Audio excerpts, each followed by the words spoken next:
Hello, everyone. Welcome to Money Hour Radio, a show where we try to help you grow your money, pay less taxes, and have a beautiful retirement. I am one of your co-hosts, Ben Barzideh. I have my esteemed and trusted co-host, Matt Nadeau here. Hey, everybody. Boy, it's so cold outside. I hope everyone's staying warm. It feels like we're going to be seeing polar bears out there. Ben, I heard trees were exploding up in Michigan. It got so cold.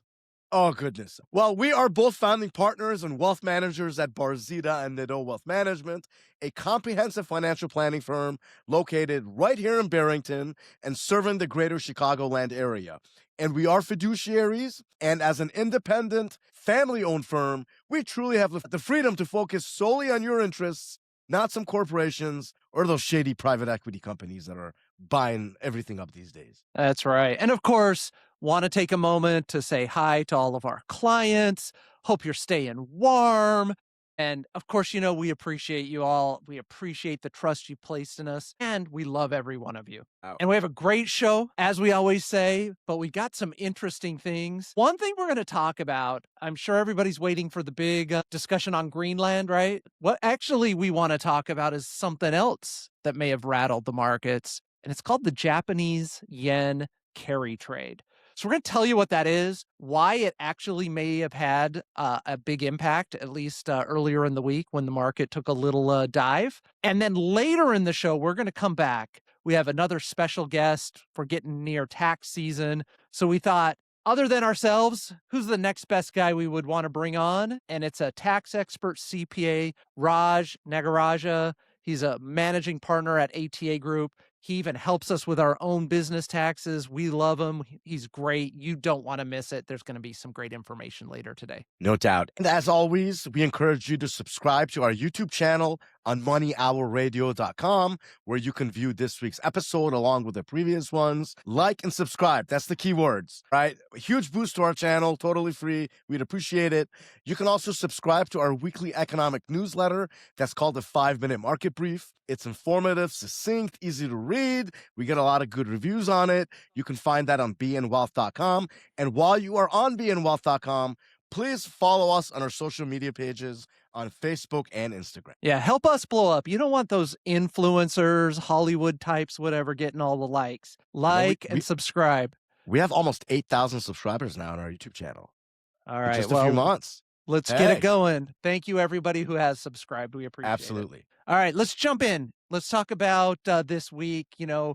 What a wild week. Yeah, we came in after the holiday and bam, we had this just plain ugly drop on Tuesday. It was actually one of those ones that wake you up a little bit. It's the worst daily loss we've seen in 3 months. And of course, a big blame that people were saying was because of President Trump and his escalating tensions over U.S. acquiring Greenland. And then, of course, really the biggest economic issue from that would be the subsequent tariff threats towards the EU. Now, yes, that's an issue that caused some market. That's the low-hanging fruit, the Captain Obvious one. But there was another big reason on top of it that added to the stock losses, and maybe equally as big as the Greenland situation, because let's be honest, the markets and a lot of investors have kind of already become accustomed and numb to President Trump's unorthodox ways and his commentary. So they'll freak out, panic a little bit, shrug it off, and, say, it's something that probably won't happen, and the market will usually just recover the next few days, kind of like it just did this week. Yeah, what a wild ride. So the second reason for the big market drop actually centered on Japan, and specifically a spike in the 10-year Japanese government bond yield, which has actually surged over the past few trading days. Now, you might be thinking, why do I care? What does the Japanese yen have to do with our stock market? Well, here's why. There's a term for it, and you may be hearing it for the first time on our show today because we pride ourselves on bringing you the deep, sophisticated market analysis that you won't find on other financial shows, especially the ones that are pitching those equity index annuities all day, which are sadly probably most of the shows out there.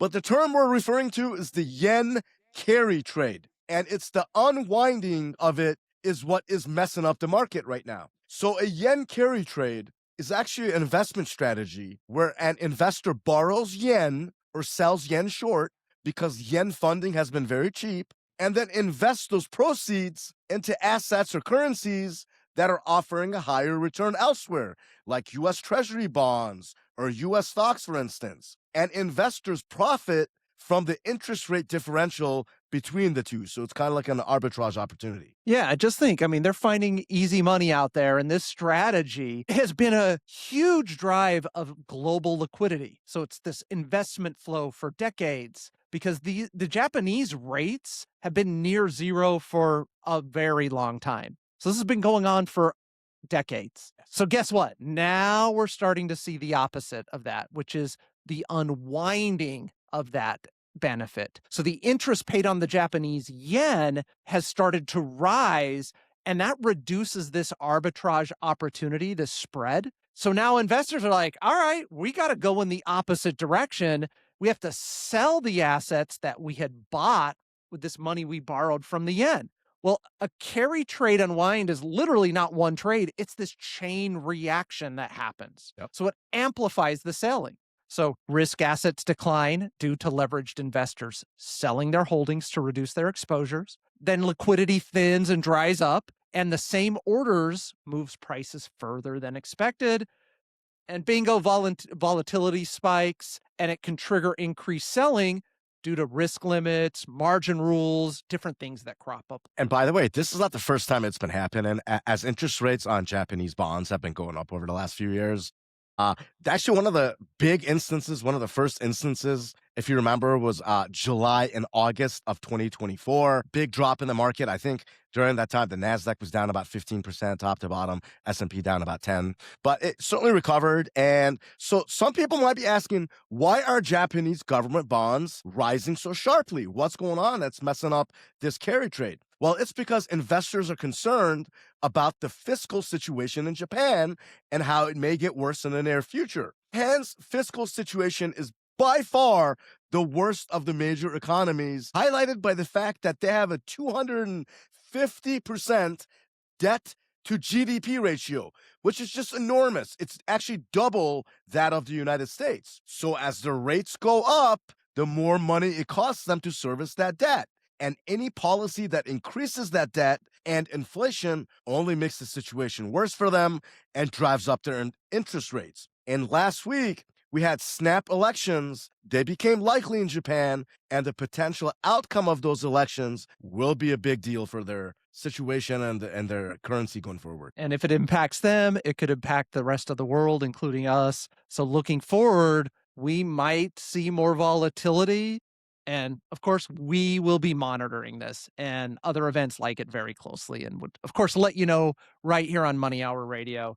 But with all that said, even with this crazy week we had, we're very bullish still. We haven't taken our foot off the gas. In fact, in some of our more growth-oriented models, we're pedal to the metal, 100% equities for some portfolios. We have been for months. Some of our portfolios have gold, silver, copper, the Magnificent Seven sleeve. They're all great. Had a fantastic year in 2025, and we're off to a great start in 2026. And again, as a reminder, if you're out there listening, we don't just invest in a little bit of everything. We intelligently diversify by investing only in areas and asset classes that are based on our research, that are gaining momentum and have strength. And we avoid investing in areas that are deteriorating. And the trend changes. And if it does, so does our reaction, so does our allocations. We are always data driven. That's why last week we indicated that we really love small caps right now. We avoided them all last year. Guess what? We like them now. I think the trend has changed. So there's a real example of what we're talking about. However, and this is just as important, we watch our investment positions every day and can quickly react if necessary. So if market conditions do deteriorate, we will get defensive by actually selling out of the stock market and going heavier into bonds or cash while we wait for things to improve. And we will literally get out of the market 100% of times if the conditions warrant it. We do not believe in writing down a potential market crash all the way to the bottom. So do you have a defensive plan that can help protect your money from a market crash? We definitely feel you should. And if this resonates with you, this philosophy, and you want to learn more, you know what's the easiest way to do that? Sign up for one of our exclusive educational dinner workshops. We have one coming up Thursday, January 26th at 6 p.m. It is exploding. The room is packed. We're almost Packed. out of space. So if you want to get in, I would recommend calling right away at 847-780-2980 or go to our website at bnwealth.com. If you want to get in, we're going to bribe you with a steak, but you're also going to learn about major tax changes, estate law changes, our advance and protect strategy. You get to meet us. It'll be great. Don't miss it. Call before it gets full. All right, we got to go to break, but when we come back, we're going to talk about taxes with a great CPA. Raj, don't go away. Welcome back. Thank you for tuning in. This is the Money Hour Radio, a show where we try and help you grow your money, pay less taxes, and of course, have a beautiful retirement. I'm one of your co-hosts, Matt Nadeau. As always, I have with me my trusty sidekick and other co-host, Ben Barzideh. Hello, everyone. And we're both founding partners and wealth managers at Barzideh and Nadeau Wealth Management, a comprehensive financial planning firm. Of course, independent, local. We're right here in Barrington and serving the greater Chicagoland area. And as we mentioned before, we have a very special show today. We're excited to have a very special guest on our show this week. We have a tax expert and CPA, Raj Nagarajah, who is a managing partner at the ATA Group, which is a public accounting firm. And we're really glad to have you, Raj. Raj, why don't you tell us a little bit about yourself and your firm? Well, hey, thank you guys for having me on your show. I really appreciate the opportunity. Just a little bit about our firm. We're a public accounting firm, as you mentioned, and ATA stands for Accounting, Tax, and Assurance Services. And basically, we provide accounting. We're an accounting firm that provides tax services for individuals and businesses. And we also provide accounting services for businesses and also assurance services for businesses, where you might see like a business needing some sort of line of credit, or some nonprofits or local organizations that need an audited financial statement. So we're able to provide audits and reviews and compilations as well. And we do a lot of our business is done, and clients we serve are in Illinois, but we really do a lot of the Midwest, and even have clients that are all over the U.S. that might have some establishment in Illinois or in other areas. So we're happy to provide the service, and our firm's located in Arlington Heights, Illinois, and so we're excited to help out. And thank you for having us on the show. Absolutely. Raj, do you want to tell us a little bit about maybe some of the nonprofit that you're involved in? You have a special certification for it? Yeah. So one of my certifications with the American Institute of Certified Public Accountants is a non-for-profit certificate, along with my CPA license. And we service a lot of nonprofit organizations are required by the state of Illinois to have an audited financial statement or a review, and depending on their income or revenue threshold or assets. And so we provide that service that they need to submit to the state of Illinois. And, we also provide a lot of accounting work for different local organizations. And we've done a lot of work to help and assist different nonprofits like churches, and helping them navigate through their setups and their controls and just administrative functions are related to accounting. So we do a lot of work. Happy and really proud to say that that's really one of our main services that we offer. And we're excited about that as well. That's excellent. And so for full disclosure, we work with Raj and ATA as they do our taxes for our firm. We're not taking it, we're not saying it lightly when we say they are the best in the business. And that's why we trust them with our own taxes. Seriously, their knowledge and expertise is on another level. And just as importantly, they're good people. So by the way, when we recommend anyone to our clients or a listening audience, it's important that we eat our own cooking here. We would not recommend another professional to you if we didn't vet them and trust their work with our own money. So we're very excited to have you on here. Raj, we've gone over the changes and updates regarding the One Big Beautiful Bill Act a few times on our show, specifically how it impacts individuals and retirees. And of course, we're actually having our dinner workshop, our dinner seminar next week on Thursday at a very nice country club. We're going to go through a lot of those important updates again. So for the sake of time, we asked Raj today to focus more on important updates and consideration on the business tax side. We know that many of our listening audience are small business owners and are going to get a lot of value out of this interview. So Raj, the first question is, can you just share with us a little bit about the changes for people who own businesses?